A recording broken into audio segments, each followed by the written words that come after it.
Bab 472 dolar menangkap ikan dan FBI menangkap buronan. Beberapa meteorit sangat berharga, terutama yang mengandung logam yang langka atau tidak ada di bumi. Mereka lebih berharga daripada berlian dan emas. Tapi tentu saja, kebanyakan meteorit tidak begitu berharga. Tiba-tiba, dolar menggonggong dengan waspada. Luke menoleh, hanya untuk melihat anjing itu berdiri di atas batu besar dan meringkuk di sungai. Dia sedikit terhibur. Dolar anjing tua ini masih bisa bertingkah seperti anak anjing. Apakah itu menggeram pada ikan di sungai? Tidak ada ular air atau buaya di sungai dangkal. Hidung tajam Luke tidak mendeteksi salah satu dari dua makhluk berbahaya di dekatnya. Selina juga tidak menganggap itu masalah besar. Itu hanya tampak seperti dolar menggeram pada ikan acak.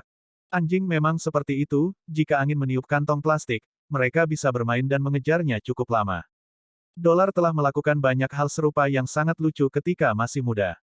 Selina berjalan setelah mandi dan sarapan dengan Luke. Tiba-tiba, ada plop, dan keduanya berbalik untuk melihat bahwa dolar tidak lagi berada di atas batu. Dilihat dari plopnya, anjing itu pasti melompat ke sungai. Luke berkata, "Wow, dolar tampaknya sangat hidup hari ini." Selin kesal. Mungkin karena kita sudah lama tidak bermain bersama. Dia benar-benar tidak takut sakit. Luke berkata, "Tidak terlalu buruk, cuaca semakin panas sekarang. Bersihkan saja dia segera setelah dia kembali." Petik 2. Saat mereka berbicara, mereka mendengar dolar berhamburan di sungai. Tapi anjing itu terhalang oleh batu dan mereka tidak bisa melihatnya. Luke tidak terlalu memikirkannya. Sungai itu hanya sedalam 20 cm, dan dolar tidak bisa tenggelam. Benar saja, 2 menit kemudian, dolar muncul di atas batu dengan seekor ikan menggeliat di antara giginya. Luke dan Selina kehilangan kata-kata. Ini belum jam makan siang, mengapa anjing itu menangkap ikan hidup? Pada akhirnya, sebelum mereka bisa memanggil dolar, anjing itu membuka mulutnya seolah-olah ingin dipuji, dan ikan itu jatuh kembali ke air dan dengan cepat menyelinap pergi. Lukas tertawa terbahak-bahak. "Oke, kita tidak perlu makan air liur dolar untuk makan siang hari ini." Selina menggelengkan kepalanya tanpa daya. "Aku tidak suka makan ikan jenis itu." Setelah kehilangan ikannya, dolar hanya bisa kembali ke arah mereka dengan kepala dan ekor yang terkulai, bulunya basah kuyup. Luke dengan tegas mundur beberapa meter. Saat berikutnya, dolar mengguncang dirinya sendiri. Air beterbangan kemana-mana dan mengenai Selina, yang tidak cukup cepat bereaksi. Dia berteriak dengan marah, "Dolar! Kemari!" Dolar sedikit gemetar saat mendekatinya, dan Selina meraih anjing itu. "Luke, bawakan aku handuk besar. Orang ini mudah jatuh sakit saat ini." Luke mengangguk sambil tersenyum dan menemukan handuk yang kemudian dia berikan padanya. Saat Selina menyeka dolar, dia memarahi anjing itu dengan suara rendah karena menjadi anak nakal yang telah melakukan hal yang buruk dan buruk. Dolar menatap tuan mudanya dengan polos dan merengek, bahkan menjulurkan lidahnya yang besar untuk menjilatnya. Selina menghancurkan perilaku menjilat ini. "Sebagai hukuman, kamu tidak bisa bermain manis sepanjang pagi." Dolar memiringkan kepalanya dan menjulurkan lidahnya saat menatap tuan mudanya dengan sedih. Luke dan Selina membuang waktu 20 menit untuk membuat dolar menyelam ke dalam air. Menyelesaikan sarapan dengan tergesa-gesa dan berkemas, 2 orang dan 1 anjing berjalan tidak tergesa-gesa ke arah jatuhnya meteorit itu. Selina dalam suasana hati yang jauh lebih baik hari ini. Setidaknya, dia banyak berbicara dengan dolar. Dolar adalah pendengar setia yang hanya mendengarkan tanpa mengeluh. Luke tidak menyela interaksi mereka. Dia hanya memimpin jalan beberapa langkah di depan mereka. Namun, mereka baru berjalan setengah jam ketika mereka melewati tikungan di jalan setapak dan melihat 2 pria berdiri di kejauhan. Melihat apa yang mereka kenakan, Luke terbatuk ringan dan menunjuk Selina dengan tangan kirinya di belakang punggungnya. Selina melihat ke arah Luke ketika dia batuk, dan melihat sinyalnya, dia segera berhenti. Melihat kedua pria di kejauhan, Selina bertanya dengan suara rendah, "FBI. Kenapa mereka di sini? Mereka tidak mengejar buronan, kan?" Luke berkata dengan suara yang sama rendahnya, "Aku akan bertanya. Kamu tinggal." Selina mengangguk mengerti. Mengingat kemampuan tempur Luke, dia secara alami tidak takut untuk maju sendiri. Selina tinggal di belakang juga merupakan peringatan bagi target, kalau-kalau ada yang salah mengira bahwa mereka bisa membunuh Luke dan Selina pada saat yang bersamaan. Tentu saja, Luke dan Selina tidak terlalu curiga pada 2 orang yang mengenakan rompi taktis FBI ini hanya kebiasaan mereka sebagai mitra. Agen FBI memperhatikan Luke dan Selina juga. Ketika Luke berjalan mendekat, salah satu dari mereka bergerak maju sedikit dan melambai padanya untuk berhenti. Kami di sini untuk tugas. Seorang buronan berbahaya telah menyelinap ke daerah ini dan itu tidak aman. Anda harus segera kembali. Jangan berlama-lama di pegunungan. Lukas berhenti. Oh, kami dari peternakan di kaki pegunungan. Bisakah saya bertanya, buronan tidak akan lari ke peternakan, kan? Petik 2. Agen FBI itu tidak sabar dan hanya menggelengkan kepalanya. Tidak, kami sudah mencarinya, jangan khawatir, tetapi tinggalkan gunung sesegera mungkin jika ada bahaya. Petik 2. Lukas mengangguk sambil tersenyum. Terima kasih atas peringatannya. Kami akan kembali. Dia berbalik dan berjalan pergi. Bergabung dengan Selina, Luke menceritakan apa yang dikatakan agen FBI itu. Selina mendengarkan dan mengangguk. Mereka kemudian berbalik untuk kembali ke arah dari mana mereka datang. Setelah beberapa ratus meter, Selina menatap Luke dengan penuh arti. Lukas mengangguk. Apa itu? Selina bertanya, apakah menurutmu mereka ada di sini karena meteorit itu? Lukas mengangguk. Saya kira demikian. Adapun buronan itu atau apapun, kita akan tahu begitu kita bertanya pada Robert. Petik 2. Tidak pernah. Sebagai kota dengan 2.000 penduduk, Shackelford memiliki 10 petugas polisi reguler yang menjaga lusinan pertanian dan peternakan di sekitar Shackelford. Kota biasa, seperti Boomtown di Arizona, biasanya hanya memiliki sekitar 2 sheriff untuk setiap 1.000 penduduk. Shackelford kecil, tetapi pertanian dan peternakan di sekitarnya tidak. Beberapa dari mereka bahkan melakukan bisnis dengan baik, itulah sebabnya kota ini mampu membeli begitu banyak petugas polisi. Peternakan dengan demikian berada di bawah yurisdiksi Robert. Jika FBI ingin memburu tersangka kriminal di sini, mereka harus memberitahu Robert terlebih dahulu, jika tidak, mereka pantas mendapatkan masalah apapun yang mereka hadapi. Saat 2 orang dan seekor anjing mendekati kaki gunung, Dolar tiba-tiba mulai bergidik dan merengek. Luke dan Selina sama-sama memandang Dolar, hanya untuk melihatnya perlahan-lahan berbaring seolah-olah sangat kesakitan. Anjing itu kemudian tiba-tiba menggeliat di tanah dan rengekannya berubah menjadi gonggongan. Selina menjadi pucat karena ketakutan. Dolar, ada apa? Luke mengerutkan kening dan menahannya. Biarkan aku melihatnya. Dia kemudian berjongkok dan meletakkan tangannya di atas Dolar untuk menghentikan anjing itu meronta. Bab 473 sakit. Atau lapar. Luke tidak kasar. Dia hanya berguling dengan perjuangan Dolar dan menghentikannya dari menggeliat, yang mudah dilakukan dengan refleks cepat dan keluasan yang cukup. Menyentuh Dolar, dia menyadari bahwa seluruh tubuhnya bergetar, atau lebih tepatnya, berkedut. Pernapasan dan detak jantung anjing itu juga meningkat. Tidak ada apa-apa selain kepanikan dan rasa sakit di matanya. Itu tanpa sadar memandang Selina, seolah meminta bantuan tuan mudanya. Sambil mengerutkan kening, Luke mengangkat anjing itu dengan satu tangan dan melemparkan Selina ke punggungnya dengan tangan lainnya. Ayo kita ke peternakan. Ada dokter hewan di tempat kakekku. Dengan itu, dia berlari ke peternakan seperti angin. Mereka mencapai peternakan dalam 5 menit. Seorang buruh tani memberi mereka tatapan aneh. Hah? Luke dan Selina. Apa yang sedang kamu lakukan? Luke berlari melewatinya bahkan saat dia berbicara. Suara Luke terdengar. Bart, di mana Ferreira? Dolar sakit. Petani itu menjawab dengan cepat, di kandang sapi. Terima kasih. Suara Luke melayang kembali ke Bart saat dia dengan cepat menghilang. Bart menggaruk kepalanya. Kenapa terburu-buru? Tidak peduli, dia melanjutkan pekerjaannya. Bergegas ke kandang sapi, Luke menurunkan Selina dan berteriak, Ferreira. Sesaat kemudian, seorang lelaki tua menjawab dari kandang sapi, siapa itu? Luke, kakek, Selinas Dolar sepertinya sangat tidak nyaman. Saya berharap Ferreira bisa melihatnya. Ferreira, lupakan anak sapi kecil itu sejenak dan lihatlah, teriak lelaki tua itu dengan keras. 2 orang segera keluar dari kandang sapi. Pria yang memimpin memiliki rambut putih dan wajah penuh kerutan. Pipinya merah, yang khas dari orang-orang di sini. Wajahnya kurus dan panjang, dan matanya tidak besar tetapi penuh semangat. Dia bertanya, Luke, apa yang terjadi? Luke meletakkan Dolar di tanah dan memeluk lelaki tua itu. Kami mengajak Dolar untuk bermain di pegunungan, ketika dia tiba-tiba tampak tidak sehat dan mulai berkedut. Sepertinya dia sangat kesakitan. Pria tua itu memeluk Luke dengan erat dan berkata pada saat yang sama, Ferreira, lihatlah. Pria parubaya di belakangnya membuat suara pengakuan dan sudah berjalan untuk berjongkok dan memeriksa. Dolar. Pria tua itu kemudian berbalik dan meninju bahu Luke. Sudah berapa lama sejak terakhir kali kamu datang menemuiku? Luke berkata tanpa daya, kakek, aku di sini sekarang, bukan? Aku akan makan malam di sini juga. Tidak ada yang bisa mengalahkan rasa steak Anda. Orang tua itu tertawa dan meninjunya lagi. Jadi kamu hanya datang untuk steak. Dia kemudian berkata kepada Selina di samping, baiklah, Selina, tidak perlu terlalu gugup. Ferreira adalah dokter hewan yang berpengalaman. Memeriksa dolar di tanah, Ferreira memutar matanya.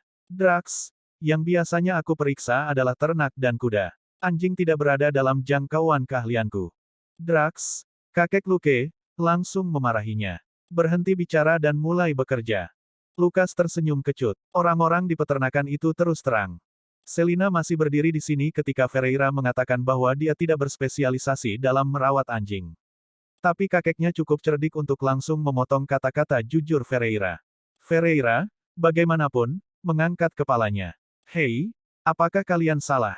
Dolar sedikit lemah, tapi dia tidak sakit, kan? Detak jantungnya normal. Juga, apakah Anda memberinya makan? Saya pikir, dia lapar. Luke dan Selina, apa?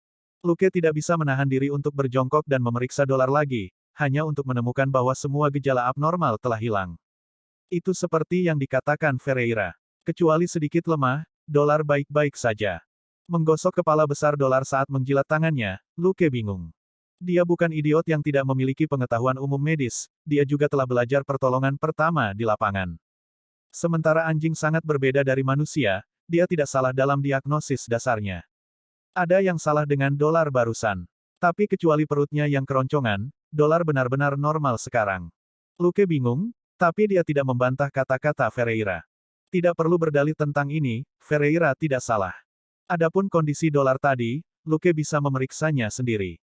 Baiklah, mungkin kita lupa memberi dolar sarapan, dia dengan mudah mengakui.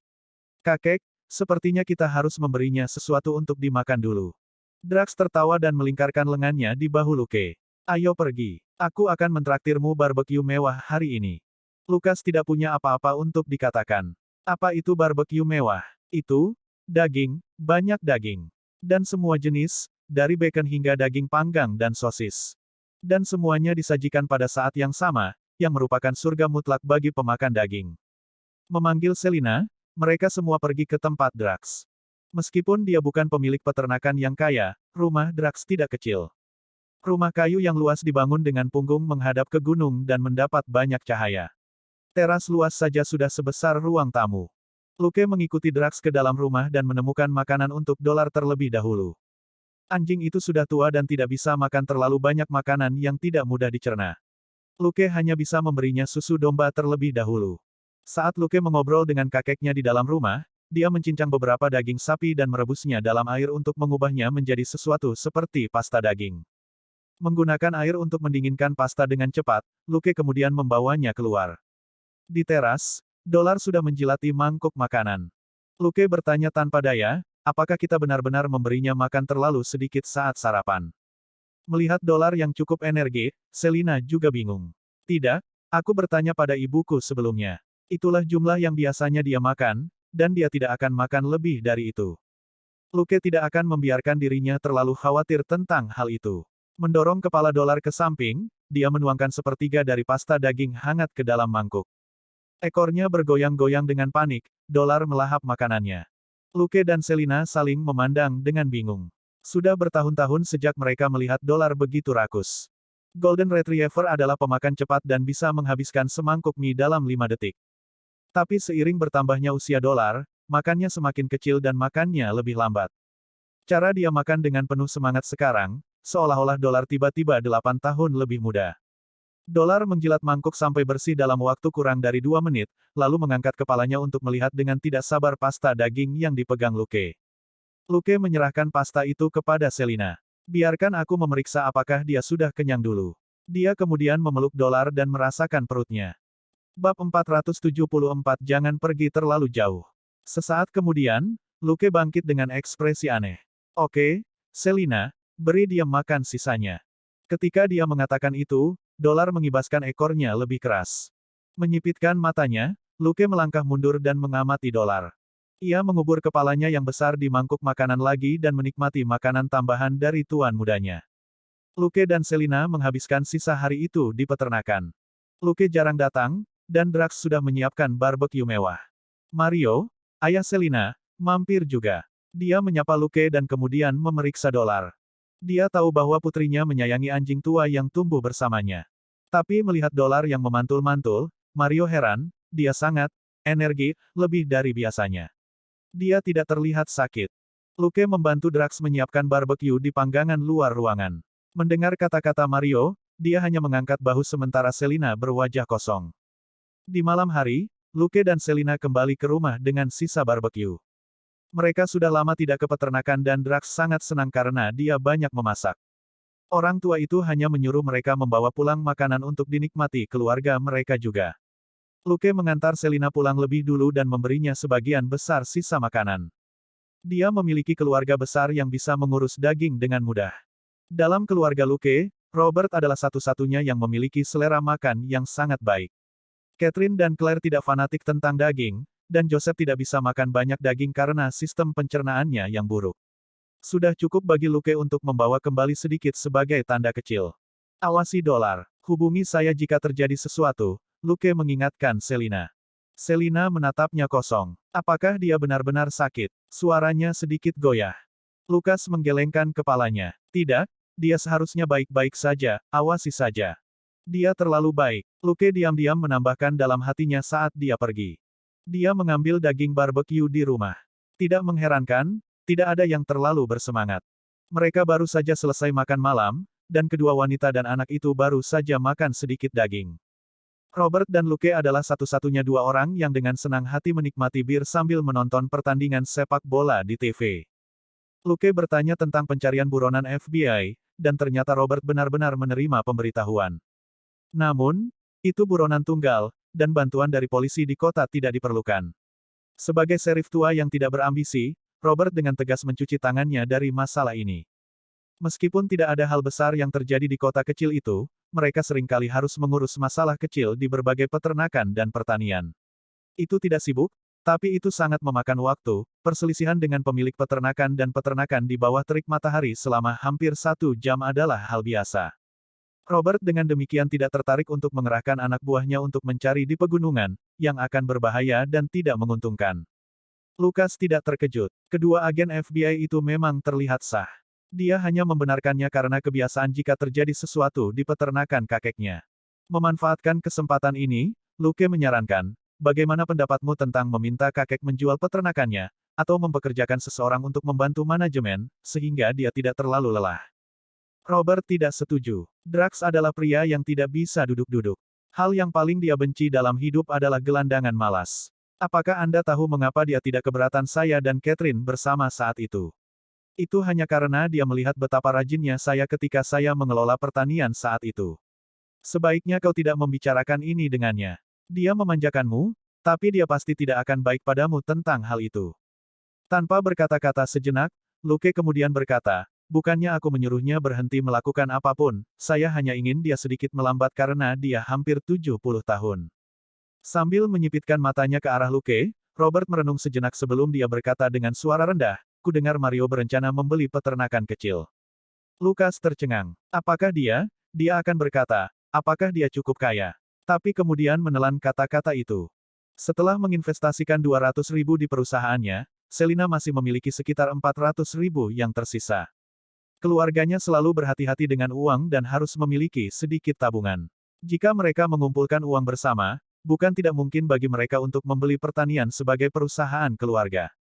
Berpikir sejenak, Luke berkata, tapi uang mereka tidak akan cukup untuk membeli peternakan kakek, kan? Robert tertawa. Apa yang kamu pikirkan? Mario ingin membeli peternakan di sebelah properti kakekmu. Dia ingin kakekmu ikut ambil bagian di dalamnya. Bukankah itu akan membuat kakek lebih sibuk? Lukas tidak mengerti. Robert terkekeh. Lalu mengapa Anda tidak menyarankan dia menemukan seseorang yang pandai mengelola peternakan untuk menjalankan peternakan Mario? Lukas berpikir sejenak. Apakah kamu mengatakan bahwa jika kakek ingin istirahat, dia dapat menyerahkan peternakannya sendiri kepada orang ini untuk ditangani? Robert menepuk bahunya. Kau yang mengatakannya, bukan aku. Lukas. Jadi ini jebakannya. Robert tidak takut pada Drax. Faktanya, pria besar dan kasar ini sangat bangga dengan apa yang telah dia capai. Dia bahkan menabung untuk dana kuliah Luke dan Claire sendiri tanpa meminta bantuan Drax. Bahkan jika Drax terus mengatakan bahwa dia bisa menutupi biaya kuliah Luke, Robert tidak pernah menerimanya. Karena itu, dia tidak ingin mencampuri urusan ayah mertuanya ketika datang ke peternakan, dan dia juga tidak ingin Catherine terlibat. Luke, di sisi lain, adalah cucu kandung Drax, akan baik-baik saja jika dia yang berbicara. Tentu saja, Claire dan Joseph juga cucu kandung Drax, tetapi mereka jelas tidak diperlengkapi untuk membujuk lelaki tua yang keras kepala ini.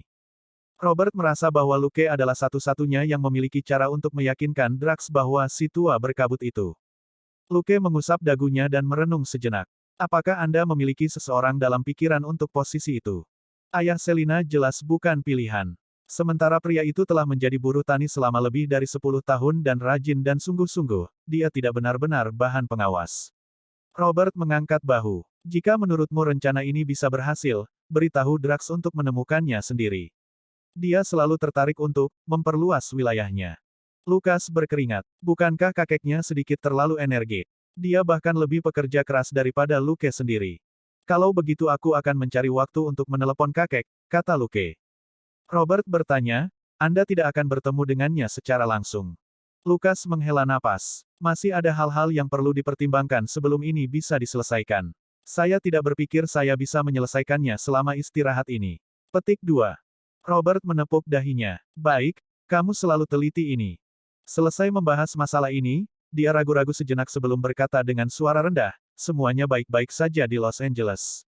Lukas mengangkat bahu. Sebaya, ini sebenarnya hampir sama seperti di Houston. Saya tidak di Dea, Anda tidak perlu khawatir tentang saya. Petik 2. Robert mengejek, jangan coba-coba membodohiku, bocah, jangan terlalu jauh. Bab 475 Anjing Pendiam. Mengatakan itu, Robert melirik Catherine dan anak-anak tidak jauh sebelum dia diam. Dalam persetujuan diam-diam, Luke juga tidak melanjutkan topik ini. Keesokan paginya, ponsel Luke berdering. Dia melirik nomor itu, meletakkan peralatan dan perlengkapannya yang setengah jadi, dan menjawab telepon. Ada apa? Selina berkata dengan suara rendah, ada yang salah dengan dolar. Lukas, setelah kami tidur tadi malam, dia memakan semua sisa makanan yang saya bawa. Dia bahkan membuka lemari es dan memakan semua yang ada di dalamnya, bahkan sampai ke tempat sampah, Selina menjelaskan dengan cepat. Lukas menyipitkan matanya. Bagaimana dia sekarang? Selina tersenyum pahit. Aku tidak tahu. Dia terlihat baik-baik saja bagiku, terlepas dari bau makanan yang tertinggal di tubuhnya. Setelah keheningan singkat, Luke berkata, mengapa kita tidak membawanya kembali ke La?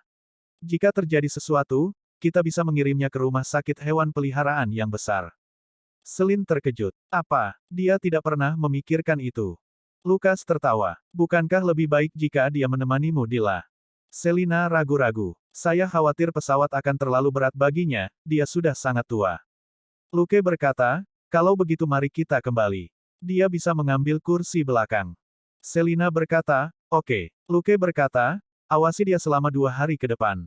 Setelah itu, 2 hari terakhir istirahat mereka berakhir dengan damai. Pada pagi hari terakhir mereka, Luke mengenakan ranselnya dan turun ke bawah untuk mengucapkan selamat tinggal kepada keluarganya, yang baru saja bangun. Baik Robert maupun Catherine tidak mengatakan apa-apa, tetapi Claire dan Joseph enggan melihatnya pergi. Kunjungan Luke ke rumah kali ini terlalu singkat. Tak satu pun dari anak-anak itu sudah cukup bermain dengannya. Sambil tersenyum saat dia menghibur mereka dengan beberapa patah kata, Luke menerima sarapan yang telah dibuat Catherine dan pergi. Menjemput Selina, dia melambaikan tangan pada Sandra yang sedang berada di teras. Di pagi hari, 2 orang dan 1 anjing pergi ke luar kota. Di jalan, Luke melirik Dolar yang berbaring dengan patuh di kursi belakang, dan bertanya, Dolar makan banyak. Jangan bilang dia tidak buang air besar.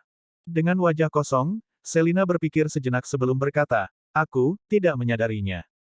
Berpikir lagi, dia berkata dengan ragu, kurasa dia juga tidak sering buang air kecil. Telinga Dolar berkedut, tapi tetap diam. Luke mengangguk dan tidak mengatakan apa-apa lagi. Mereka berkendara ke barat laut, dan kembali ke tempat mereka di Los Angeles sebelum malam tiba. Luke membawa Dolar ke ruang bawah tanah begitu mereka sampai di rumah. Peralatan yang digunakan Luke untuk memantau kesehatan fisiknya dan Selina ada di ruang bawah tanah. Itu juga bisa digunakan pada Dolar. Dia bukan dokter hewan, tapi dia masih bisa mengumpulkan data dasar Dolar dan membandingkannya dengan parameter normal. Pemeriksaan penuh pada Dolar segera berakhir, dan anjing itu menjilat tangan Selina, tanda bahwa dia lapar lagi. Apakah ada yang salah dengannya? Selina bertanya dengan cemas. Dolar telah menjadi rakus gila dalam 2 hari terakhir. Pada pengingat Luke, Selina diam-diam membeli banyak susu domba dan makanan anjing untuk memberinya makan. Dalam perjalanan mereka ke Los Angeles, Dolar telah menghabiskan 1 tong besar susu domba dan 1 kantong makanan anjing. Melihat data itu, Luke menggelengkan kepalanya. Beberapa data sedikit tidak normal, tetapi tanda-tanda vitalnya stabil. Atau lebih tepatnya, terlalu mantap. Dolar adalah seekor anjing berusia 12 tahun, yang berusia 70 tahun dalam usia manusia, itu benar-benar tidak ilmiah untuk menjadi begitu lincah. Luke membuat beberapa panggilan dan mengambil file tentang anjing polisi dari database polisi. Membandingkan data Dolar dengan yang ada di file, dia berkata, bahwa dia ke atas. Saya masih memiliki hal-hal yang harus dilakukan sebentar di sini. Petik 2. Selina membuat suara pengakuan dan membawa Dolar bersamanya, meninggalkan Luke untuk terus bekerja di ruang bawah tanah. Selina mengingatkannya di tengah jalan melalui perangkat komunikasi untuk tidur lebih awal. Luke menanggapi dengan setuju tetapi terus bekerja. Pada tengah malam, Luke menggosok dahinya. Ada yang salah dengan Dolar. Anjing itu tidak terlalu sakit, itu terlalu sehat. Melihat data itu lagi, dia menelepon Bobby dan menyuruh pria itu datang besok. Sejak terakhir kali dia kembali ke La, Bobby belum kembali ke Boomtown. Bagusnya, penjinak hewan ini bisa memeriksa apa yang terjadi dengan Dolar. Bagaimanapun, Bobby telah menjadi penjinak hewan selama lebih dari 10 tahun, dan hewan yang paling dia kenal adalah anjing dan simpanse. Dia sangat akrab dengan cara membesarkan mereka karena dia harus melatih mereka, dan dia tahu sedikit tentang anjing. Luke kembali ke ruang tamu dan pergi ke pintu Selina.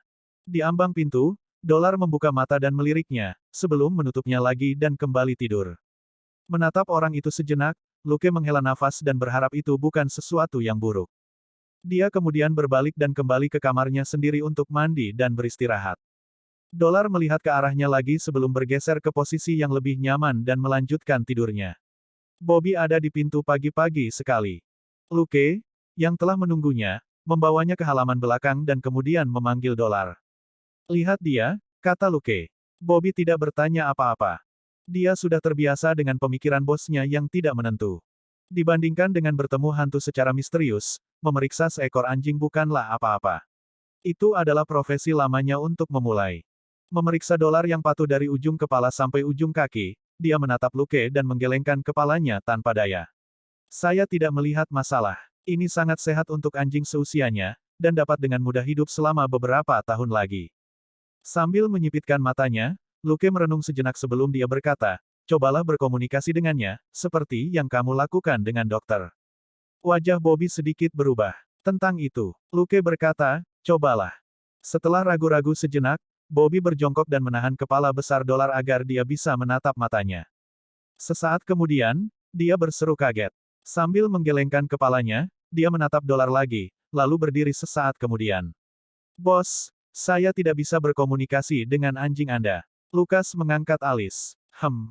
Memilih kata-katanya dengan hati-hati, Bobby berkata, aku bisa merasakan sedikit emosinya dari gerakannya, tapi ada sesuatu yang menghalangi, tautannya.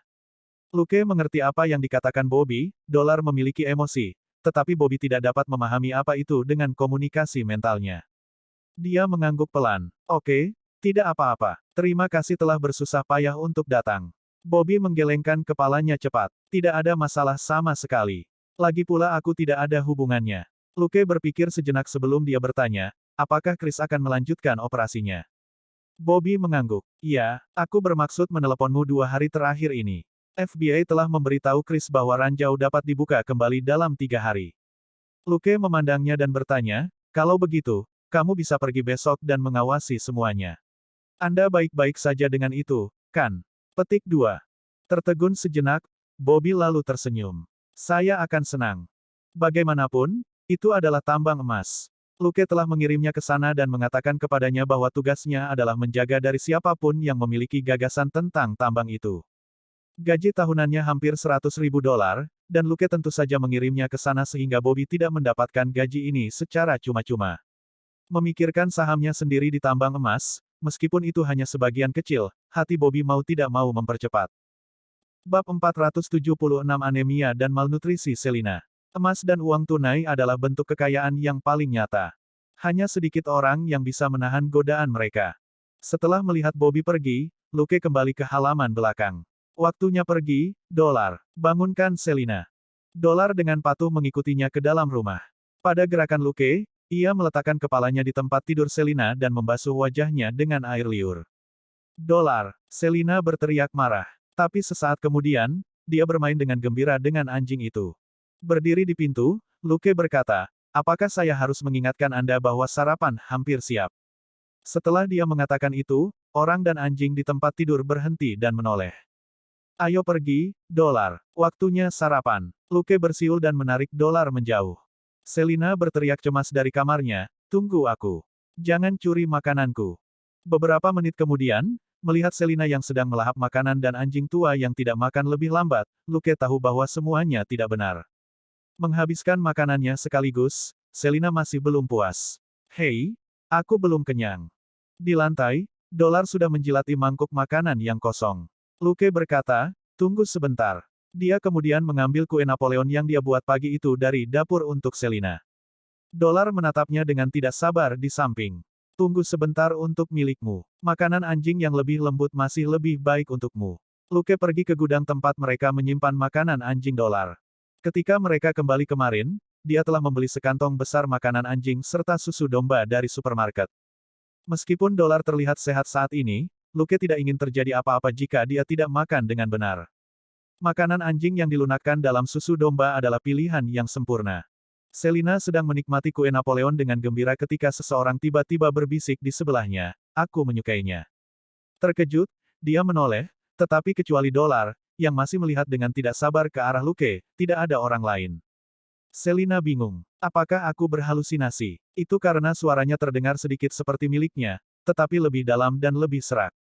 Sambil menggelengkan kepalanya, dia terus menikmati makanannya yang lezat. Untuk beberapa alasan, dia sangat lapar pagi itu. Meskipun dia sedang makan kue Napoleon sekarang, perutnya masih keroncongan, seolah-olah telah menjadi lubang tanpa dasar. Pada akhirnya, Luke harus menyeret Selina keluar dari pintu. Dia masih memegang kue Napoleon dan tidak berhenti makan. Aku masih merasa lapar. Luke sudah memberinya pemeriksaan singkat sekarang. Semuanya normal. Tanda-tanda vitalnya dalam batas normal meskipun dia mengatakan bahwa dia lapar. Saat dia mengemudi, Luke berkata, semakin banyak alasan bagi kita untuk pergi lebih awal, Anda masih bisa pergi ke restoran di siang hari, tapi kami kehabisan susu domba dan makanan anjing Dolar. Selina terlalu sibuk makan untuk menjawab. Luke langsung pergi ke toko kue. Menarik Selina ke toko, dia menunjuk kue dan berkata, pilih favoritmu. Selina menunjuk kue satu per satu. Ini, dan ini. Luke memotongnya. Jangan pikirkan itu. Pilih salah satu yang paling membuatmu kenyang. Jari Selina dengan cepat melompati kue kecil yang lucu saat dia menunjuk ke rak di belakang. Yang itu. Luke mengangguk tegas dan berkata kepada penjaga toko, yang itu, tolong bungkus semuanya untukku. Petik 2. Petugas itu tercengang. Apa kamu yakin? Lukas mengangguk lagi. Ya, tapi tolong potong menjadi bagian yang lebih kecil. Baru kemudian petugas itu menghela nafas lega, mereka mungkin akan membaginya dengan banyak orang. Dia sibuk selama beberapa menit sebelum kue raksasa itu dipotong menjadi selusin bagian dan dikemas ke dalam kotak kertas individual. Tiramisu raksasa yang baru saja dipajang berdiameter lebih dari 30 cm. Mereka akan menjualnya dengan potongan, tetapi Luke telah membeli seluruh kue. Meninggalkan toko dengan setumpuk kotak, Luke bahkan tidak repot-repot memasukkannya ke dalam kulkas mini mobil. Mempertimbangkan selera Selina hari ini, dia tidak berpikir bahwa kue itu bisa bertahan sampai siang hari. Dia check-in dengan Elsa sendiri hari ini untuk menunjukkan bahwa dia kembali bekerja, dan mengambil beberapa kasus dari backlog. Meletakkan 2 kotak tiramisu yang baru saja dia beli di atas meja, Luke dengan cepat mengocoknya. Mereka mungkin mengambil cuti 5 hari, tetapi ditambah 2 akhir pekan, itu hampir 10 hari, Elsa pasti berada di bawah banyak tekanan.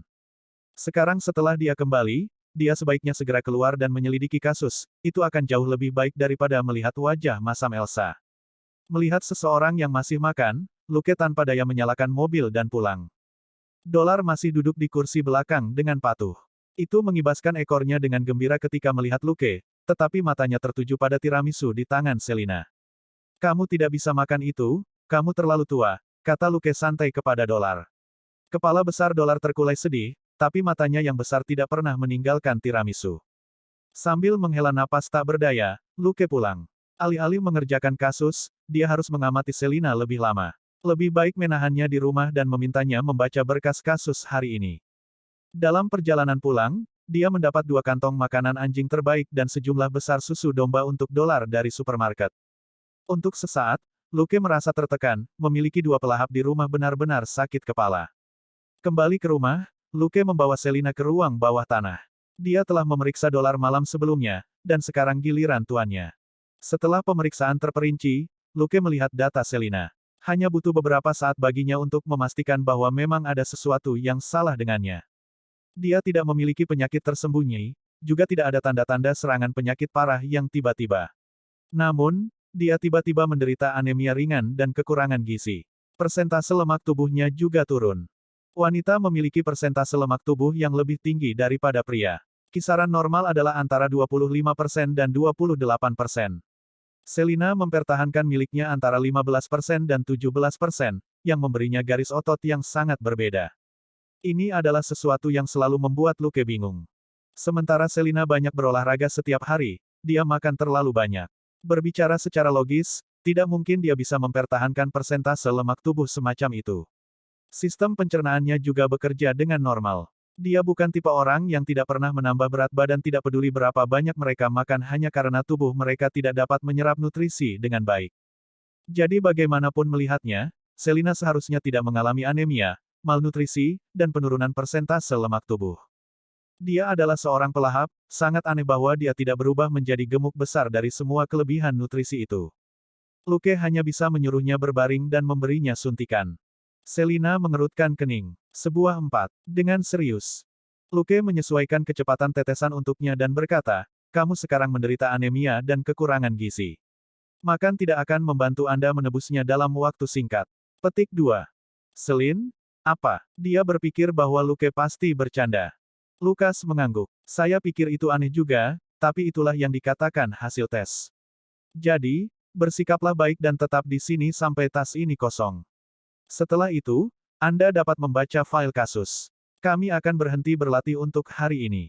Bab 477 dolar, apakah makanan anjingnya lesat? Selina berkata dengan wajah pahit, apakah aku hanya akan berbaring di sini?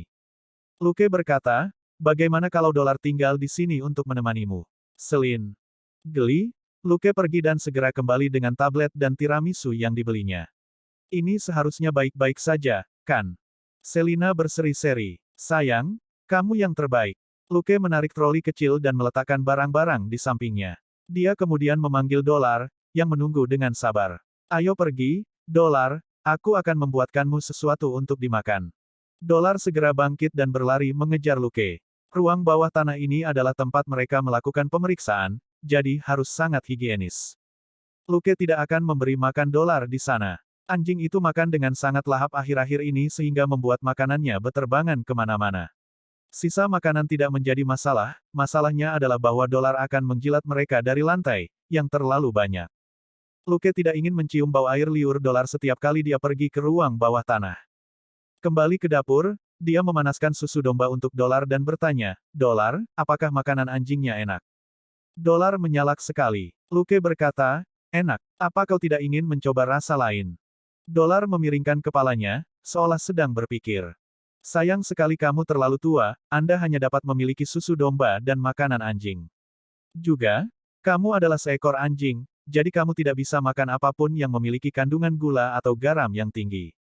Saat Luke berbicara, dia menuangkan susu hangat ke dalam mangkuk makanan Dolar. Dia mendorong kepala besar Dolar menjauh ketika itu datang. Saya belum menambahkan makanan anjing. Dolar menjulurkan lidahnya dan menunggu dengan patuh. Menuangkan makanan anjing ke dalam mangkuk dan menonton Dolar ngarai itu sendiri, Luke memasang ekspresi rumit di wajahnya. Setelah membuat pengaturan untuk kedua pelahap itu, Luke pergi sendiri untuk mengerjakan sebuah kasus. Mustahil bagi Selina untuk keluar, dia tidak bisa dipisahkan dari makanan hari ini.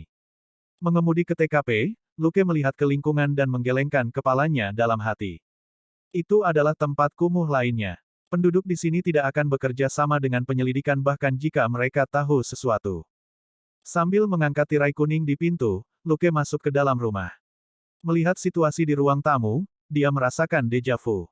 Ketika dia mencoba memikirkan alasannya, dia menyadari bahwa itu hampir identik dengan kasus sebelumnya dari sarang pengedar narkoba yang telah dimusnahkan. Barang-barang dan uang di sini semuanya telah dijarah, dan 5 pengedar narkoba tewas. 2 telah ditembak, dan 3 dipotong menjadi beberapa bagian oleh senjata dingin. Tentu saja, ini bukan buatan Damon dan putrinya, tetapi dilakukan oleh orang yang sama seperti terakhir kali. Secara kebetulan, Luke baru-baru ini menindaklanjuti Black Bones, geng yang dimiliki oleh sekelompok pengedar narkoba ini. Black Bones adalah salah satu dari 2 geng yang bekerja sama untuk mencoba dan berurusan dengan Ghostbusters. Sambil menghela nafas, Luke berbalik dan pergi. Akan sangat sulit untuk menemukan pembunuh dalam kasus ini tanpa sedikit keberuntungan. Tetapi bahkan jika Luke menemukannya, lalu apa? Jika dia bukan musuh bebuyutan para pengedar narkoba, maka dia adalah saingannya. Luke tidak perlu menegakkan keadilan untuk kelompok ini. Dia mengambil jalan memutar dalam perjalanan kembali dan membeli banyak makanan dari toko Xiu Mei sebelum dia pulang. Selina sedang membaca file kasus di ruang tamu ketika dia memasuki rumah. Dolar berbaring di kakinya dengan patuh dan memakan popcorn yang dia buang sesekali. Popcornnya bebas gula dan enak untuk dimakan Dolar, tapi tidak mengenyangkan. Itu tidak menghentikan Selina dan Dolar untuk menikmatinya. Mendengar pintu terbuka, Selina berbalik dan melompat berdiri dengan gembira. Apakah itu Xiu Mei? Apakah ada babi guling? Dan Char Siu? Luke berkata, ini terutama mereka. Ini adalah 2 hal yang paling disukai rakus ini. Mereka mencuci tangan mereka, dan Luke merebus beberapa sayuran sebelum mereka mulai makan. Dolar dengan sedih menyaksikan mereka berdua makan sambil menjilat bibirnya dengan panik. Melihat itu, Luke mengangkat bahu. Sayangnya, Anda tidak dapat memiliki ini. Itu buruk untuk kesehatanmu. Aku akan memberimu makanan anjing nanti. Emosi yang bertentangan melintas di mata Dolar dan itu tidak bisa menahan rengekan. Selina juga tidak bisa berbuat apa-apa. Anak baik, kamu tidak bisa memiliki ini. Ini memiliki terlalu banyak gula dan garam. Kami akan memberi Anda beberapa pasta daging sapi ekstra nanti, oke?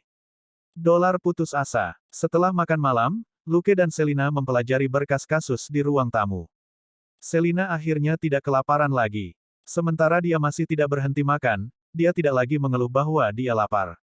Setelah menikmati makanan besar, Dolar akhirnya berbaring di samping kakinya dan diam-diam tertidur. Saya meminta Sonia untuk memeriksanya. Ada 2 kasus serupa lainnya baru-baru ini, kata Luke. Jadi, termasuk kasus paling awal dan yang ini, itu 4 kali dalam sebulan. Selina bertanya, FBI tidak mengambil tindakan. Luke berkata, sepertinya Mo yang sama, tetapi senjatanya tidak sama, dan tidak ada cara untuk memastikan bahwa itu adalah senjata dingin yang sama yang digunakan. Departemen Kepolisian dengan demikian tidak mengumpulkan kasus-kasus itu, dan mereka sedang ditangani oleh beberapa detektif yang berbeda, yang belum membuat kemajuan apapun. Selina bertanya, lalu apa yang kamu rencanakan melakukan? Lukas berkata, tidak ada. Biarkan saja. Orang ini sangat efisien. Tidak ada yang selamat atau saksi mata, dan tidak ada pengawasan di TKP. Menemukannya praktis tidak mungkin. Petik 2. Mendengar itu, Selina tidak lagi memperhatikan kasus tersebut. Luke berkata, oke, tidak ada pelatihan hari ini, kamu bersenang-senang sendiri. Dengan itu, dia bangkit untuk pergi.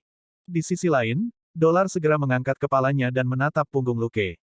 Luke tiba-tiba berbalik. Jangan memberi makan makanan ringan Dolar. Sistem pencernaannya bukan itu. Bagus. Selina tertawa hampa dan tidak berdebat dengannya. Dia tidak sengaja memberi Dolar beberapa makanan ringan di siang hari. Jika Luke tidak mengingatkannya, dia tidak akan menyadarinya. Itu terutama karena Dolar telah melihatnya makan dengan ekspresi menyedihkan sepanjang waktu. Tidak dapat menerimanya, dia telah melemparkan makanan apapun yang dia miliki kepada anjing itu, yang memakan segalanya. Di ruang bawah tanah, Luke ragu-ragu sejenak sebelum akhirnya mengeluarkan gambar pengawasan di telepon palsunya. Itu dari kamar tidur Selina. Dia tidak pernah mengatur apapun di kamar tidur Selina karena tidak pernah diperlukan. Tapi perilaku Selina dan Dolar yang tidak biasa hari ini, bersama dengan berbagai petunjuk kecil lainnya, memaksanya untuk memasang kamera pengintai di kamar tidurnya. Sambil meletakkan telepon palsu di samping, dia kembali bekerja. Pada tengah malam, Selina mengatakan kepadanya bahwa dia akan tidur. Luke melihat ke layar dan segera mengalihkan pandangannya. Di layar, Selina berubah. Luke melihat lagi beberapa menit kemudian dan melihat bahwa Selina sudah di tempat tidur dan dolar ada di rumah anjing di sebelah tempat tidur. Dia menghentikan apa yang dia lakukan dan berkemas. Dia kemudian mulai membaca file di laptopnya. Ponsel palsunya berada tepat di sebelah laptop sehingga dia bisa melihat apa yang sedang terjadi. Waktu berlalu dan waktu sudah menunjukkan pukul 2 dini hari. Telepon palsu itu tiba-tiba bergetar, dan Luke segera mengalihkan pandangannya ke sana. Dia langsung menghilang dari ruang bawah tanah sebagai garis gelap bayangan. Beberapa detik kemudian, pintu kamar tidur Selina berderit terbuka, dan Luke memasang ekspresi acuh tak acuh saat dia menatap pada dolar. Keluar, kamu masih ingin bersembunyi. Bab 478 Kepala Anjing Emas, minta maaf. Dolar membuka matanya untuk melihat Luke, sebelum menutupnya lagi. Luke menyipitkan matanya sendiri pada anjing itu. Baik, sepertinya kamu ingin melakukan ini dengan cara yang sulit. Selina sudah duduk, ekspresi aneh di wajahnya. Apa yang salah? Dia tahu bahwa Luke adalah orang yang sopan. Selama mereka tinggal bersama, dia tidak pernah memasuki kamarnya tanpa izin. Bahkan ketika dia membangunkannya di pagi hari, itu dari ambang pintu. Dia belum pernah membuka pintunya di tengah malam sebelumnya. Pakai pakaianmu dan datang ke ruang tamu, kata Luke singkat. Bawa dolar bersamamu. Selina segera bangkit. Dia bisa tahu dari wajah Luke bahwa ini masalah serius, kalau tidak dia tidak akan terlihat begitu tenang. Terkadang, semakin tenang pria ini, semakin kacau perasaannya. Kurang dari 1 menit kemudian, Selina keluar dengan t-shirt kebesaran dengan dolar. Luke melambai padanya dan menyuruhnya duduk di sebelahnya. Dia kemudian menyerahkan telepon palsu itu padanya. Pada pandangan pertama, Selina ngeri, dan dia tiba-tiba menoleh. Kamu sebenarnya diam-diam memotretku. Luke menjatuhkan dahinya ke tangannya. Lihat sudutnya. Anda harus tahu di mana kamera itu, kan? Petik 2. Bingung sejenak, Selina memeriksa sudut dan langsung mengerti. Ini diambil dari ambang pintu. Dia tahu betul barang apa yang ada di sana, dan kamera sama sekali bukan salah satunya. Jadi, itu baru saja dipasang. Video itu sekarang memainkan momen kunci, sesuatu yang tampak semi cair di alam terentang dari punggung dolar untuk menutupi tangan Selina. Tiba-tiba, benda itu mundur, dan suara Luke terdengar. Keluar, kamu masih ingin bersembunyi. Selina ternganga saat dia melihat ke layar. Apa-apaan itu? Lukas mendengus. Kau harus bertanya padanya. Melihat dolar, yang berbaring di sebelahnya, Selina tanpa sadar menarik kakinya ke belakang. Dolar, pergi duduk di sana. Dolar segera menurut dan duduk beberapa meter jauhnya di tengah ruang tamu di depan mereka. Melihat betapa jinaknya dolar, Luke menghela nafas. Anjing ini mungkin tidak begitu patuh untuk panjang. Selina berbalik dan menatap Luke. Bagaimana kita mengeluarkannya? Lukas mengangkat bahu. Apakah kamu pikir akan takut jika aku mengatakan bahwa aku akan mengirimnya ke lab rahasia untuk dibedah untuk penelitian jika tidak keluar? Mata Selina melotot. Lalu bagaimana dengan dolar? Luke merentangkan tangannya. Bagaimana kalau kamu mencobanya? Menggigit bibirnya, Selina berbalik dan berkata, apapun dirimu, keluar sekarang. Dia baru saja mengucapkan kata-kata ketika sesuatu tiba-tiba muncul dari punggung dolar. Itu seperti cairan semi kental yang menggeliat ke udara di atas kepala dolar dan akhirnya berubah menjadi kepala anjing. Luke tidak bisa mengalihkan pandangannya dari itu. Selina bahkan lebih terpana. Sesaat kemudian, Luke menyenggol Selina dengan sikunya. Selina akhirnya bangun, dan tanpa sadar bergumam, ini benar-benar terlihat sangat lucu. Bola cairan ini bersinar dengan cahaya kemasan. Selusin benda seperti tentakel yang montok dan halus telah terbentang dari punggung dolar untuk membentuk kepala anjing yang cerah dan mempesona di atas kepala dolar. Tapi kepala anjing ini jauh lebih bulat dan lebih gemuk daripada anjing biasa. Itu memiliki dahi yang sangat besar dan pipi panjang yang murung yang membuatnya terlihat lucu. Matanya berwarna putih mengkilap dan tidak memiliki pupil atau bola mata, mereka hanya dua segitiga dengan sudut membulat. Selain itu, ia tidak memiliki mulut, di mana mulutnya seharusnya berada hanyalah garis dekoratif. Secara keseluruhan, kepala anjing emas ini tampak seperti kartun. Atas pujian Selina, kepala anjing cair berwarna emas yang bulat ini tampak tak terduga bahagia dan menggeliat kegirangan, persis seperti dolar ketika anjing itu dipuji. Luke dan Selina saling memandang dengan bingung. Apa ini? Seekor anjing cair emas? Atau hanya kepala anjing konyol dengan dahi besar?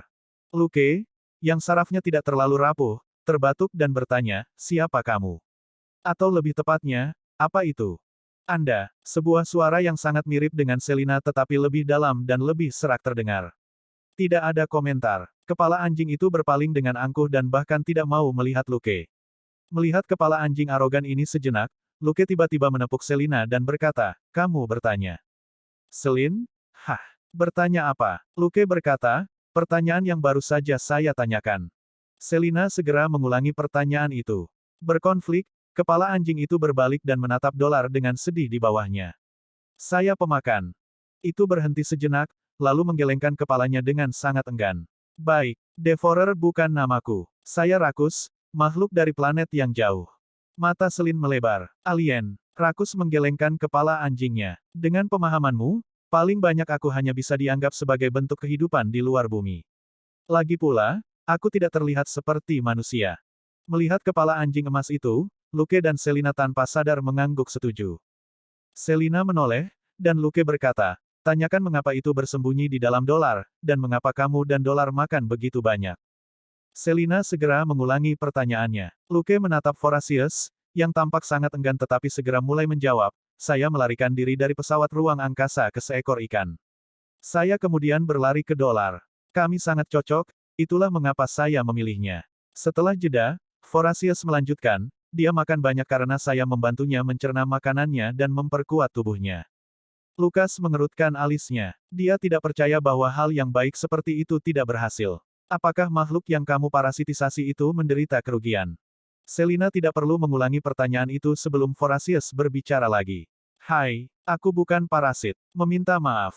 Lukas mengangkat bahu. "Tapi apa yang Anda lakukan sangat mirip dengan parasit di planet kita." "Rakus, minta maaf." Luke berkata, "Mengapa kamu tidak menganggapnya sebagai nama panggilan saja?" "Meminta maaf." Kepala anjing besar itu memelototinya dengan ganas. "Lukas, baik. Saya minta maaf. Apa kamu? Jika kamu bukan parasit." Petik 2. Horachiti berkata, "Dengan pemahaman Anda, saya adalah simbiote." Luke bertanya, "Apakah ada perbedaan?" Rakus berkata, "Saya dapat membuat tuan rumah simbiosis saya lebih kuat, dan memaksimalkan stamina dan vitalitas mereka. Bisakah parasit melakukan itu?" Luke mengangguk, tenggelam dalam pikirannya. "Lalu kenapa Dolar dan Selina sama-sama lapar? Jangan bilang kamu bisa memiliki banyak inang simbiosis sekaligus." Rara mengangguk dengan bangga. "Saya tidak seperti jenis saya yang lain. Mereka sangat pilih-pilih tentang kebutuhan energi mereka, dan jika mereka tidak punya apa-apa lagi untuk dimakan, mereka akan menelan inang simbiosis mereka. Saya satu-satunya yang memiliki makan yang baik, saya dapat menyerap semua jenis nutrisi dari inang simbiosis saya untuk memastikan kelangsungan hidup saya dan meningkatkan kekuatan mereka pada saat yang sama." Bab 479. Apakah Anda dalam masalah? Saat berbicara, bagian dari tentakel cair tiba-tiba terlepas dari bawah kepala anjing Horatius dan memantul beberapa kali di lantai sebelum melompat kembali untuk bergabung dengan tentakel lagi. "Apakah kamu melihat itu? Memiliki dua inang simbiosis pada saat yang sama adalah kemampuan yang hanya bisa saya lakukan. Tak satu pun dari orang-orangku yang bisa melakukannya." Lukas menyipitkan matanya. "Apakah Anda membuat Selina menjadi tuan rumah simbiosis karena Anda berdua sangat kompatibel juga?" Rakus berhenti sebelum menjawab dengan ragu-ragu, "Tidak, kecocokan kita tidak terlalu tinggi dan hanya lumayan, tapi ada semacam energi di dalam dirinya yang sangat cocok untukku." "Energi?" Lukas mengerutkan kening. "Energi apa? Itu tidak gemuk, kan?" Rakus berkata, "Ini tidak gemuk. Energi dari seluruh tubuhnya. Saya tidak tahu apa itu, tetapi setelah saya menjadikannya sebagai inang simbiosis, saya dapat menyerap energi ini dari tubuhnya, yang rasanya jauh lebih enak daripada makanan biasa." "Jadi, kamu tidak menyentuh lemak di tubuhnya dan hanya menyerap energi itu?" tanya Lukas. Rara mengangguk. "Betul sekali." Berpikir sejenak, Luke berkata, "Jadi maksudmu energi di dalam tubuhnya, lebih enak?" Rara mengangguk. "Betul sekali. Energi di dalam tubuhnya seperti charsiu dan babi guling, dan makanan anjing yang Anda berikan kepada saya seperti popcorn." Lukas memutar kepalanya. "Kamu memberi makan dolar charsiu dan babi guling." Selina menundukkan kepalanya karena malu. "Ketika saya tidak memperhatikan, dia mengambil potongan charsiu yang saya pegang, dia juga merobek tulang babi yang menyusu." Luke terdiam sesaat, tetapi tidak melanjutkan masalah ini dan malah terus menginterogasi Horatius. Itu berlangsung selama hampir 1 jam. Rakus sudah sedikit tidak sabar untuk memulai, sampai Luke mengeluarkan sisa char siu dan babi guling dari lemari es dan meletakkannya di meja samping. Jika kamu menjawab pertanyaanku dengan benar, kamu akan memiliki makanan enak untuk dimakan. Jika tidak, Anda bisa makan udara. Sepakat.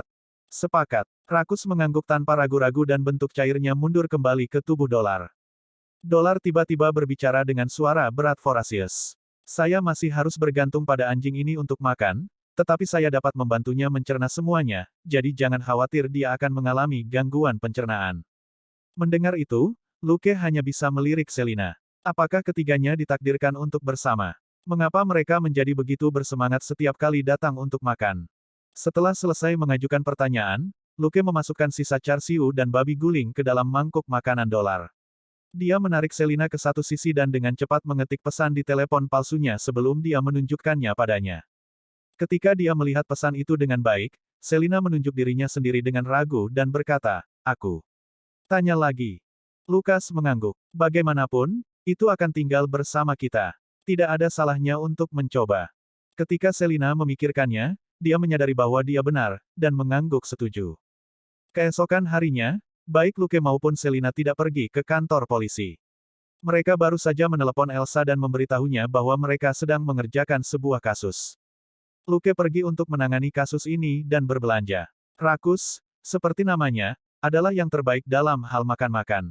Setelah mengungkapkan bentuk aslinya, ia dengan berani menuntut agar Luke memberinya makanan lezat, dan menyambut makanan manis dan asin. Luke terlalu malas untuk menunggu. Dia memasukkan semua daging di rumah ke dalam oven dan menyuruh Selina untuk memberi makan anjing itu setelah dagingnya siap. Rakus tidak pilih-pilih sama sekali dan makan semuanya dengan senang hati. Dalam setengah hari, itu mengosongkan lemari es di rumah dari semua yang bisa dimakan. Ketika dia mendapat telepon dari Selina, Luke hanya bisa kembali lebih awal dan berbelanja di supermarket. Dia tersenyum pahit ketika dia membayar, 3 pelahap di rumah benar-benar menjengkelkan, terutama ketika salah satunya adalah lubang tanpa dasar di luar bumi dari planet lain. Untung dia punya uang. Perlahan-lahan mendorong 2 gerobak penuh bahan dan makanan, dia memasukkan semuanya ke dalam mobilnya dan memikirkan untuk mendapatkan lemari es untuk rumah, yang cukup besar untuk menyimpan setidaknya seekor sapi. Selina tidak bisa keluar dalam beberapa hari terakhir. Luke telah mempercayakan padanya tanggung jawab yang berat untuk mengajar Horatius, kepala anjing asing ini, pengetahuan umum dasar. Orang itu telah berhati-hati sebelumnya, tetapi tidak cukup berhati-hati. Itu tidak terbiasa dengan teknologi modern, dan dengan mudah ditangkap oleh kamera Luke. Kedua, Lukas tergoda oleh penjelasan beberapa kemampuannya. Sebelum dia memutuskan apa yang harus dilakukan dengan itu, dia tidak akan memberikannya kepada siapapun, jadi dia harus memastikan bahwa itu tidak terbuka dengan sendirinya. Kalau dipikir-pikir, agen FBI di gunung mungkin tidak mencari buronan, tapi kepala anjing alien ini. Dapat dimengerti bahwa FBI akan tertarik pada alien misterius ini. Mereka bahkan mungkin bukan agen FBI yang sebenarnya, tetapi kemungkinan besar adalah anggota dari cabang khusus Wells atau Fleck. Karena partnernya sibuk dengan Horatius dan tidak bisa kabur, Luke memiliki lebih sedikit waktu untuk melakukan investigasi lapangan yang sebenarnya, sebagian besar waktu, dia hanya bisa memeriksa hal-hal selama pekerjaan sampingannya di malam hari. Namun 2 hari kemudian, Elsa menelepon dan memanggilnya ke kantor polisi. Setelah Luke memasuki kantornya, Elsa menatapnya dan langsung meletakkan penanya. Apakah kamu mengalami semacam masalah baru-baru ini? Lukas menatap kosong. Tidak. Melirik curiga padanya sejenak, Elsa berkata, jika kamu atau Selina dalam masalah, kamu bisa memberitahuku. Luke bahkan lebih bingung. Hah? Elsa berkata, aku hanya berharap kalian berdua berhati-hati. Aku belum melihatnya secara langsung selama 10 hari. Menurutmu seperti apa itu? Lukas tidak bisa berkata-kata. Elsa berkata, kalian berdua masih muda, tetapi perlindungan masih diperlukan. Aku bisa menutup mata, tapi bagaimana jika orang lain melihatnya? Luke berkata, bos, terima kasih atas perhatian Anda, tetapi Anda terlalu memikirkannya. Selin baik-baik saja. Hanya saja dia membawa anjingnya pulang dari kampung halamannya. Anjing itu tumbuh bersamanya, dan dia tidak dalam kondisi yang sangat baik. Dia telah menghabiskan lebih banyak waktu baru-baru ini untuk merawatnya. Elsa tercengang. Apakah begitu? Luke merentangkan tangannya. Aku akan memberitahunya untuk melapor padamu besok, dan kau bisa melihatnya sendiri. Melihat wajah Luke, Elsa menyadari bahwa dia mungkin terlalu banyak berpikir. Batuk karena malu, dia berkata, oke, aku punya pekerjaan untukmu. Luke bertindak seolah-olah dia adalah telinga. Apakah Anda ingat Margaret, janda William Johnson? Tanya Elsa. Luke berpikir sejenak sebelum dia ingat. William Johnson dulunya adalah seorang gangster besar dan juga seorang pengusaha real estate, tetapi dia telah menarik perhatian Rebecca, seorang pembunuh wanita dari Koop, dan dia meledakkan kepalanya melalui sunroof mobilnya. Dia adalah seorang pembunuh yang luar biasa yang hampir meledakkan kepala Luke juga. Ingatan Luke tentangnya terlalu dalam. Dia mengangguk dan berkata, siswa seni dari USC. Elsa mengangguk. Dia mengalami masalah baru-baru ini. Pergi dan periksa. Luke bertanya, apakah itu sangat merepotkan? Bagi Elsa untuk mengirimnya, itu tidak mudah untuk ditangani. Elsa menghela napas. Apalagi yang bisa terjadi? Seseorang mengawasi warisan William dan telah menargetkannya. Namun, untuk saat ini, dia hanya mencurigai seseorang mengikutinya, yang tidak cukup bagi kita untuk membuka kasus secara resmi. Jadi, dia datang kepadaku. Bab 480 Pengejaran tiga pihak di laut. Luke bersenandung dan tidak bertanya lagi. Elsa memiliki hubungan pribadi yang dekat dengan banyak wanita, seperti Sirah dan Margaret. Sebagai seorang wanita, mudah baginya untuk mendapatkan kepercayaan dari wanita kaya dan cantik itu, dan identitasnya sebagai seorang polisi ditambah temperamennya yang tegas semakin memperkuat kepercayaan ini. Mengingat hubungannya yang baik dengan mereka, mereka sering mendatanginya tentang tugas pribadi. Sirah, misalnya, pernah mendatanginya dan Luke untuk sebuah kasus sebelumnya, semua karena persahabatan pribadinya dengan Elsa. Luke bangkit dan berkata, saya tidak memiliki detail kontaknya. Kirimkan kepada saya, bos. Petik 2. Elsa mengeluarkan sebuah kartu dan memberikannya padanya. Aku sudah memberitahunya. Dia bebas kapan saja, dan menunggumu untuk pergi. Kenapa dia tidak pernah mengkhawatirkan Luke? Ini adalah salah satu alasannya. Apakah itu Sirah atau Margaret, Luke tidak pernah menghubungi mereka secara pribadi di luar menangani sebuah kasus. Detektif lain mungkin melakukan hal yang berbeda. Lukas mengangguk sambil tersenyum. Tidak masalah, bos, aku mengerti. Jika ada geng di balik ini, dia benar-benar harus berterima kasih kepada mereka karena mengantarkan diri mereka sendiri ke pintunya dan menawarkan pengalaman dan pujian. Meskipun dia baru saja menghasilkan banyak uang di Meksiko, dia tidak pernah memiliki cukup pengalaman dan poin kredit. Setelah meninggalkan kantor polisi, Luke memutar nomor di mobilnya.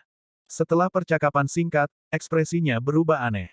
Kamu diikuti, tetapi kamu benar-benar pergi ke laut. Namun, ketika dia memikirkannya lebih lanjut, dia mengerti. Tidak seperti di darat, mudah untuk melihat pendekatan di laut.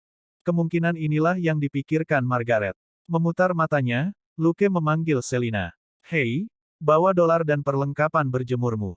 Kita akan pergi ke laut.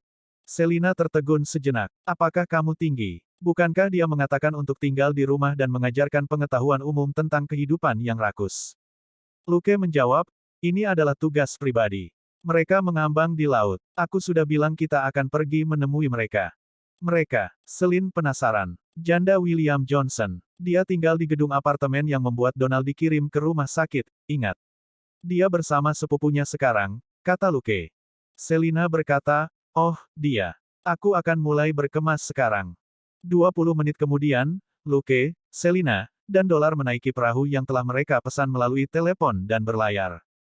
Itu bukan perahu besar. Bagaimanapun, itu hanya 2 orang dan seekor anjing, dan Luke bisa mengemudikannya sendiri. Basic Small Vessel Sailing ada dalam daftar kemampuannya, dan hanya butuh 100 poin kredit untuk mempelajarinya. Melihatnya dengan terampil mengoperasikan perahu, Selina cukup curiga. Apakah kamu sering berlayar? Luke berkata, Anda mungkin menganggap saya sangat berbakat. Selina segera memutar matanya ke arahnya. Dia berbalik dan melihat ke laut luas, yang mencerahkan suasana hatinya secara signifikan. Sementara mereka berada di Los Angeles begitu lama dan pantai Santa Monica terkenal di dunia, mereka hampir tidak pernah pergi melaut. Jika bukan karena pekerjaan hari ini, Luke tidak akan pernah mempertimbangkannya. Ini adalah pertama kalinya dolar naik perahu, tapi cukup santai. Siapa yang tahu bagaimana Vorasius menjaga anjingnya tetap tenang? Menurut Vorasius, itu dan dolar bisa mempengaruhi perasaan satu sama lain karena hubungan simbiosis. Bila perlu, bahkan bisa membantu mengendalikan tubuh dolar. Luke terkekeh mendengarnya. Bukankah itu kepemilikan? Itu adalah paling banyak 50-50 saham di sebuah perusahaan daripada kepemilikan penuh. Tapi tentu saja, itu bukan hal yang buruk bagi dolar, yang kini sudah tua, itu bisa memperpanjang umur anjing secara signifikan. Juga, anjing tidak membutuhkan banyak. Sebagian besar waktu, mereka bebas untuk bermain, bermalas-malasan, atau hanya tidur. Waktu tidak begitu penting bagi mereka. Di sisi lain, jika itu adalah manusia yang terlibat dengan seorang pria yang bisa mengendalikan tubuhnya kapan saja, itu pasti tidak akan terasa hebat. Yang lebih menakutkan adalah orang ini bisa membaca pikiran inangnya dan berkomunikasi dengan mereka secara telepati. Sementara Vorasius mengklaim bahwa itu adalah simbiosis, Luke berpikir bahwa itu lebih seperti kepemilikan. Tidak mungkin dia membiarkan orang ini merasukinya. Perahu melaju kencang, dan mereka segera mencapai koordinat yang diberikan Luke. Selina melihat sekeliling dan bertanya, di mana mereka? Luke menjawab, dia hanya memberi saya koordinat pertemuan, dia tidak memberiku posisinya. Selina mendecakkan lidahnya. Margaret ini benar-benar berhati-hati. Tunggu, kurasa itu bukan kepribadiannya, kan? Lukas mengangkat bahu. Tidak mungkin dia bisa membuat rencana pertemuan yang begitu hati-hati. Itu pasti ide sepupunya. Selina akhirnya semakin penasaran. Siapa sepupunya? Luke berkata, aku tidak tahu, tapi kita akan segera bertemu dengannya. Mereka berdua telah bersama selama beberapa hari terakhir. Petik 2. Saat mereka berbicara, mereka melihat sebuah kapal pesiar muncul dari sebuah teluk di kejauhan. Luke memberi isyarat. Di sana. Mereka di sini. Dia sudah bisa melihat Margaret, mahasiswa seni ini tetap cantik seperti dulu. Tapi ekspresinya segera berubah, dia bisa mendengar tembakan sporadis di kejauhan. Seseorang mengejar mereka. Bawa dolar ke dalam perahu dan jangan biarkan orang itu keluar. Dengan pria itu, yang dia maksud secara alami adalah kepala anjing alien, Vorasius. Selina dengan cepat melompat turun dan dolar mengikutinya dengan patuh. Namun, sebelum melompat turun, itu memberi Luke tatapan tidak puas atas komentar pria itu. Selina membelai anjing itu dan memberi isyarat agar dia tetap diam sebelum dia mengeluarkan pistolnya dan mengamati aktivitas di kejauhan melalui jendela. Lukas menyipitkan matanya. Dengan penglihatannya yang tajam, dia bisa melihat dengan jelas apa yang sedang terjadi, dan mau tidak mau akan terkejut. Itu karena bukan hanya satu perahu yang mengejar yang lain. Sebuah perahu motor kecil menabrak kedua perahu itu. Terdengar suara tembakan yang tak henti-hentinya dari speedboat di tengah. Namun, mereka tidak menembaki Margaret yang mereka kejar, tetapi ke perahu motor di belakang mereka. Luke belum mendengar suara tembakan sampai sekarang sebagian karena jarak dan sebagian karena dia terhalang oleh pegunungan di sekitar teluk. Dari tiga pihak dalam pengejaran ini, kapal pesiar Margaret adalah yang terbesar dan paling lambat. Speedboat di belakang Margaret lebih kecil dan jauh lebih cepat. Perahu motor di belakang, bagaimanapun, mengganggu speedboat seperti orang gila sehingga tidak bisa mengejar Yah Margaret dengan kecepatan penuh. Raja pertempuran tiga arah. Luke bergumam pada dirinya sendiri. Tetapi melihat kapal pesiar yang melarikan diri, dia merasa itu hanya bisa dianggap sebagai pertarungan antara dua pihak karena pihak ketiga melarikan diri dengan panik. Bukan Margaret yang mengemudikan kapal pesiar, tetapi seorang wanita muda lainnya. Jika Luke benar, ini pasti sepupu Margaret.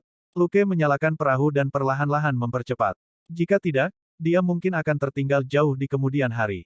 Sambil melaju kencang menuju ketiga perahu, Luke berbelok tajam ketika sudah dekat sehingga perahu itu menghadap ke arah yang sama.